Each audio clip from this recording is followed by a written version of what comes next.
I'm Mary Toxey, and this is Sarah Absher. And we're two of three owners of a company called Basis Path. Basis Path is a women veteran-owned IT services company that focuses on modernization efforts and artificial intelligence, semantic layers, and ontology. And we serve the Department of Defense, Department of Justice, and the intelligence community here in the northern MVA area. Awesome. Mm-hmm. Awesome. All right, so I've got a list of questions I want to dig into with your story. So both of you guys came from really interesting, extraordinary beginnings, foster care, military service. How do you believe these experiences have shaped the leadership culture at Basis Path? I think for me personally, I think I look for people that I work with, people that we pursue as far as like recruiting employees, other businesses that we work with. I am looking more towards like their attitudes, their personality, what they're bringing to the table. I'm less interested in like, where they came from or their background, because I happen to know that you can be successful or you can go down certain paths many, many different ways.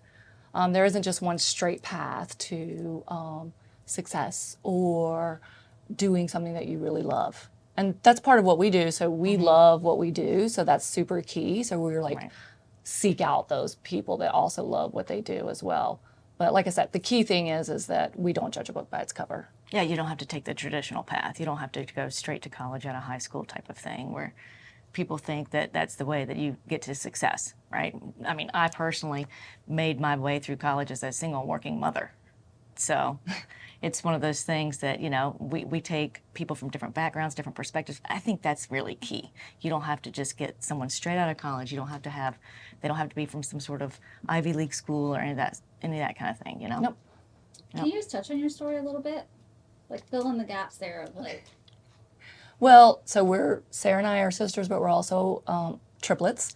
So we do have a third sister who isn't in our industry. She's actually in education, which is another whole other challenging industry in and of itself. And we were in a large family of 9. We were the first, born in that family. And our biological parents struggled with addiction issues, and so we were all put into foster care. But we were kept together, so we were always together, which caused a closeness. We struggled a little bit as far as not necessarily having the most stable home environment, which is fine. And then we were emancipated when we were 16 years old. So we kind of started that adult life or like a lot of responsibility at a very young age, which, when I think back on it, was like super scary. Yeah, I think so too. I mean, I was a mother at 18. I look at 18-year-olds now and thinking, that was me? I don't even know how that's possible. But it was also, being emancipated, not, in poverty, is where we decided, okay, we're going to join the military. Because we always did have, hey, we want a better life. We want something better. We don't want to just settle for, hey, this is our circumstances. And so we all joined the Air Force, which I actually worked in a sewing factory for 2 years before I joined the military. I did. I worked when factories were in the United States. I was going to say, are there some no, this is because I was a single mother. It took a little bit extra for me to join the military. There's a lot of different things you have to do in order to go in as a single parent. So it took me an extra almost 2 years to join while Martha and Mary were in. So I worked in a sewing factory. Yeah. But the Air Force was fabulous. Yes. So it provided us structure. And for me personally, it was one of the first times where I think I actually realized my potential.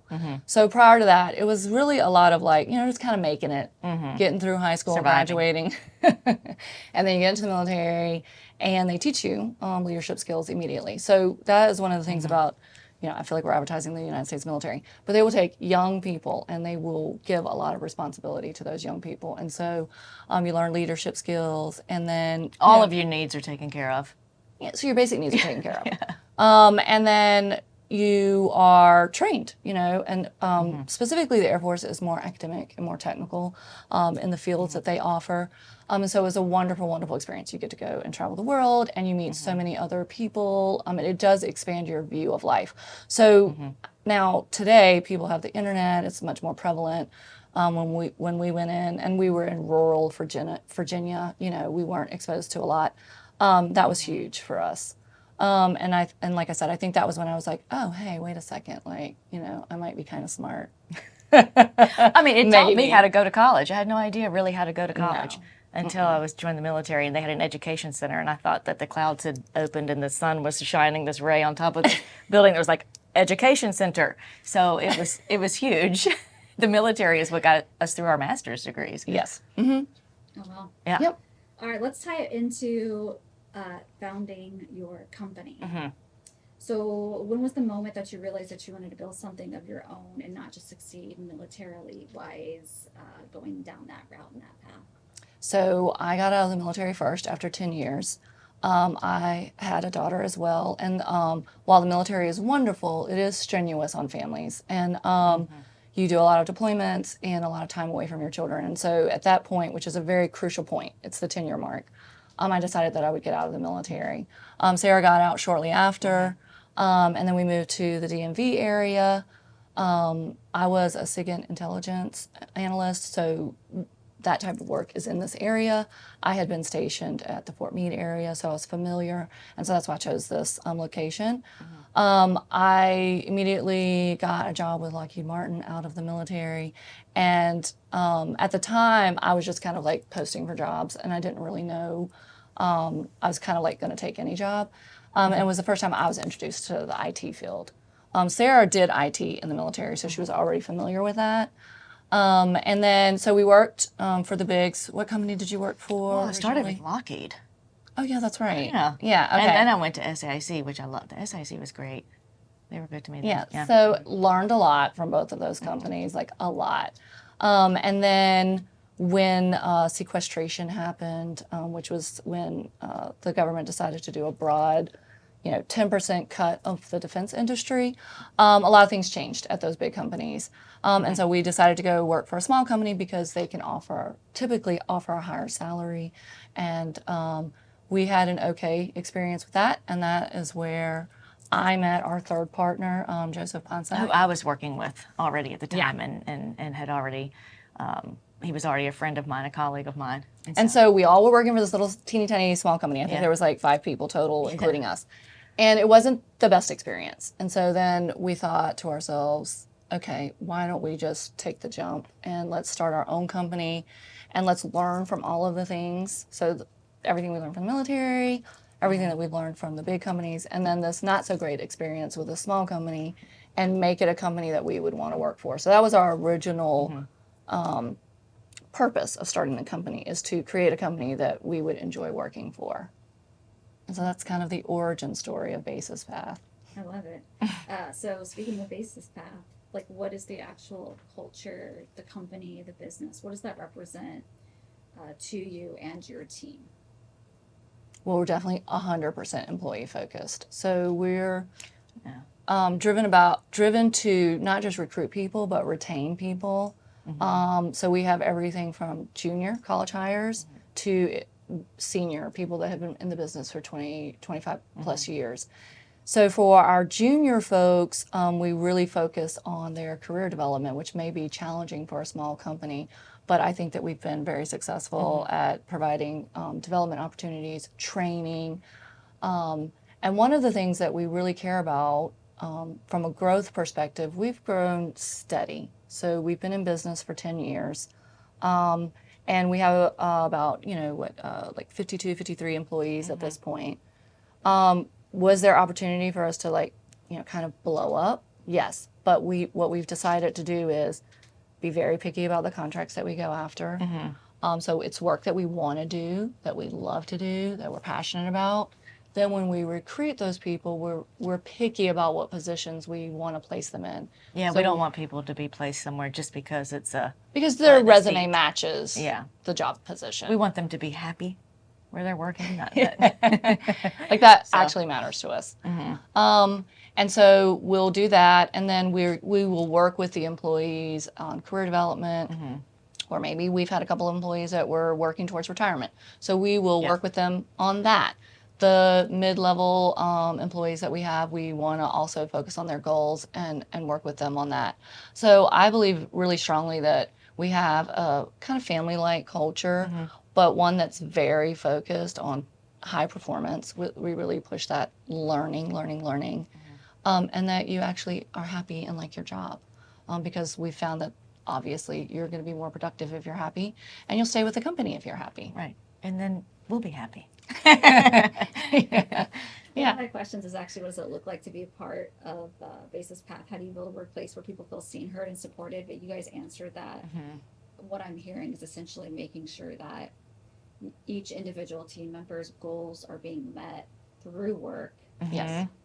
Through work. And then from a company perspective, we also have managers that each, so instead of having everybody just kind of report to one person or anything like that, we've kind of divided employees among different managers so that they make sure that they're reaching out to them all the time, they're taking them out, they're meeting with them, trying to make sure that they are meeting, that their training goals are met, things like that. And then of course, there's an open door to us all the time. So we kind of have multiple levels to make sure that they have avenues in which they can talk to us, talk to our managers, and kind of make sure that, and we can make sure that they are getting what they need. Yeah, and I also think like the owners, we're like genuinely excited about the work that we're doing. So I know I've said that like about 50 times. So then we get them like hyped up and pumped up about it too, because the customers that we serve are doing very critical missions. And it's critical work that's going to, protect the country, protect, the United States citizens. And I'm not saying that lightly. It's like legitimately, that's the type of work that we're doing. We're providing support services for that. And so it's important for us to, when we are recruiting people, that the people not only are like geeks, that love IT work, but they also care about whatever mission it is that we're serving. And I think that makes a huge difference. It's qualifications. Geeks that love IT work and they like the critical I mean, I mission guess of we're the geeks that company. like IT work too. But you know what? Ever since the military, we've always been very mission focused. So I say mission in quotation marks because whatever the mission is on the program that you're working, you want to be excited about and passionate about. And if you are, then you're going to enjoy the work. And if not, then we look for other places that they can thrive. That they want, because not everybody's going to like the same thing. So and so that's why we try to also look for, like Mary was saying, we're very particular about the kind of contracts that we pursue and that sort of stuff, so that we can kind of offer a dynamic. A dynamic area of that where people can work. It's not just you're going to be stuck on this contract forever and we have nowhere else to move you type of thing. Yeah, we have a lot of flexibility for a small company. Speaking of contracts, you guys have doubled your contracts and prime partners in the past few years. What do you think sets Basis apart in such a competitive space?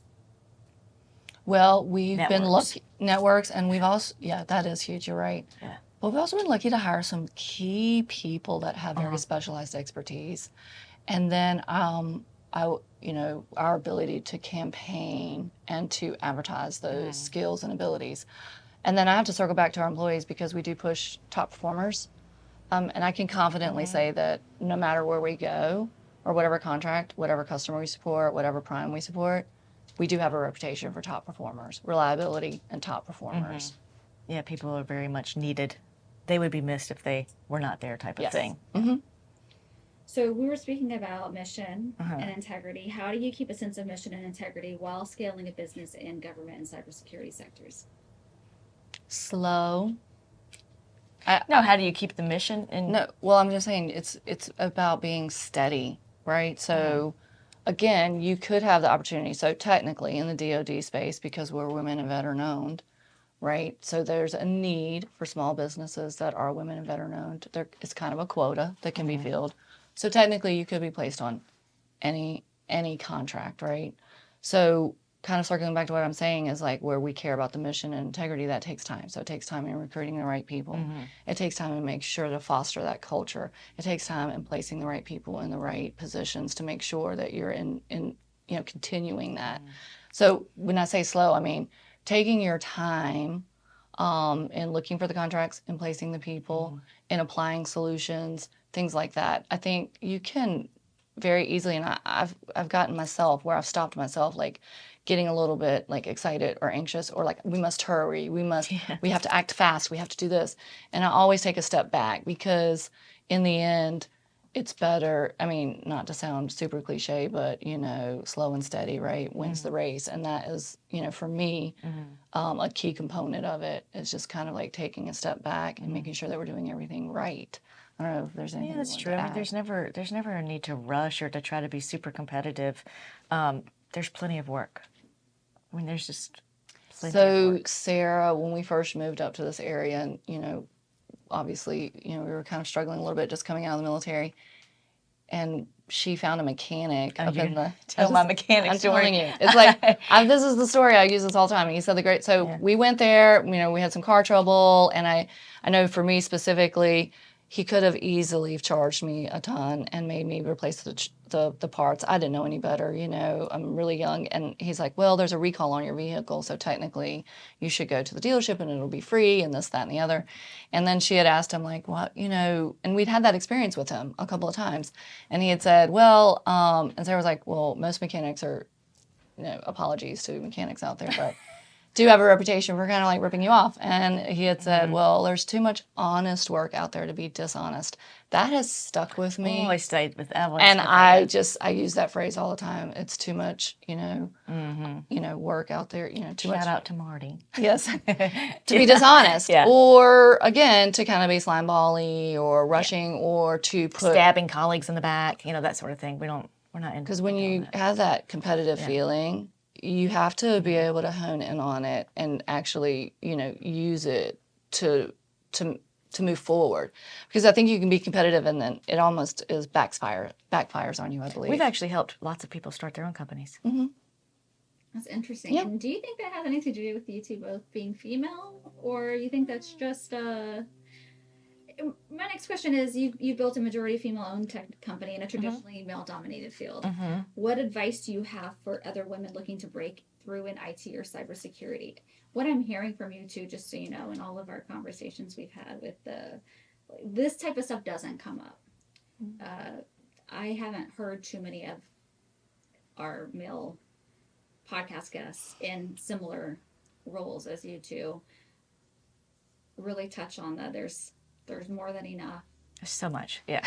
Like, you know what I'm saying? Like, there's some mindset things. Yeah, maybe, I don't know. I mean, I would say, well, and if you going back to your question about what would you, or what would you say to other advices? I mean, confidence. I think a lot of, when you're talking about women in general, we see this with candidates because we interview all kinds of people, but I think women a lot of times don't have as much confidence for some reason. I don't know They'll what definitely it is. play. I've seen it where they will downplay their skills. Or be like, is this okay? Or, I'm sorry. Yeah, especially when it comes to like salary requirements and things like that. You'll have a guy, I want $500,000, and 5 years out of college. And a woman will be like, is it okay if I ask for, and It's negotiable. It's okay if it's not okay. It's very much, it can be like that. Unless you get somebody who's been in for a while and kind of like, we do have our folks that are like us, like Lori, that are more confident. But I do think it's just be confident. And there is the other side of that. Don't go to the extreme. Like, still be yourself. I always say, like, whoever you are as a core person, just make sure that you're always that core person no matter what the circumstances are. So, like, if you're a kind person, still be kind. You can be firm. You can be confident. You can be, knowledgeable and still be kind. And I think that that's super important. You don't need to come across as arrogant or be cutthroat to be successful. So I don't know if that so much has to do with me being female, because I have no idea, or more about how I try to raise my children. So, trying to teach them that. And then I try to like practice what I preach from that I also perspective. think because we did come from like humble beginnings that I would like to help others. Yes. Like, it's like, because I just feel like if you can help others along the way, that, I don't know. It's going to come back to you tenfold. We've all had help along the way, different ways, different forms. So definitely, I believe in helping others. Just the fact that you recognize that was a beautiful thing. Oh. Like you have gratitude for that piece. Oh, so much Sometimes people gratitude. look over that. So Yeah, That's ton awesome. of gratitude. You guys keep it as part of your story too. Like you don't try to. Oh, we don't skip hide it or over skip. Yeah. No. No, and I did have that feedback once about my bio, almost as if like, are you embarrassed? And then I thought to myself, I mean, it's my life. I don't want to be embarrassed by it. I don't want to, it just is what it is. And you know what? There's more of us like that have come from humble beginnings than there are people who haven't. And so I think, and it's just kind of just saying like, hey, just because you might have this disappointment or this might seem bleak or this might seem like maybe you have to work a little bit harder, that's fine. Because you might start out as an 18-year-old working in a sewing factory. Fast forward, you're like, what? And, Yeah. So, I mean, you could be anything you want, really. That sounds so corny, but it's true. It is true. And I really do. And I think because, my son just graduated high school just this year. And I know that him and, a lot of his friends, and there's this pressure, I must go to a certain type of school. I must do this, I must do this, and I must do that. And I have always, pressed to my children, no, you do not. Follow the path that is right for you. Don't ever, some pressure is good, obviously, I mean, but you don't want to be a slack about in the basement playing video games, but we don't want to go to that extreme. But, it's okay if you don't take the exact same path that I guess society has said this is the path to success. And I even find it hard in myself sometimes. Like, I know that I've lived a non-traditional path, but then I can even still tell myself, like, I'll find myself like, oh, well, maybe my son needs to do this or my daughter needs to do this. And so I have to remind myself, like, it's okay. It's okay. Like, I think if you kind of like let go and let them kind of do what they're going to do, then it's probably the best way and just offer support and advice along the way. it's easier said than done. Do you have any last parting words of advice for somebody? I've heard a lot of like tips. Sounds like your values that you would instill in your children, your staff, and your overall culture. But do you have any specific parting words or advice that you would give somebody who's listening to this and maybe they're in a position of needing those words of encouragement? Again, I want to go back to like my own feelings where I would have felt like super stressed or anxiety ridden in this business, right? Where I've like felt like, oh, okay, if we didn't win this contract or if this didn't come through, it was all over. You have to, those thoughts are going to come into your head no matter who you are, no matter where you come from, no matter what. And the advice that I would give is let the thought come in, let it go out. Do not focus in on that aspect of growing a business. The parts that are challenging, the parts that can be tough. I mean, focus on it to the extent of, learning from it. But then always take a step back, like breathe, remember why you're doing it because you love it. And then also know that, hey, this is it. It will work out. I just have to continue on. Yeah, and then take failures in stride. Because no one's going to be perfect, that's for sure. Stumbling blocks, that sort of stuff. And I can honestly say every single, what would be considered a setback or failure, nothing but good has come from that. I can say that 100%. Business, personal life. There is not even one single example I can give of something that was negative in my life that didn't turn into something good. At some point, right? Yes, You don't know eventually. at the time, but yeah. Yeah, absolutely. I can say that without fail. Awesome. Is there anything else that I didn't ask that you would love to leave or say before we wrap it up? No, I don't think so. We love working together. Is that a statement or is that a reminder? No, it's a fact. I love my CSEs. Yes. No, it is a blessing to be able to have a business, it be successful, and be able to work with my sister. I don't know how Joe does it. Joe's our third party. Yeah.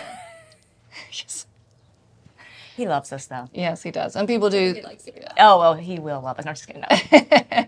No, he's great. He really evens us out.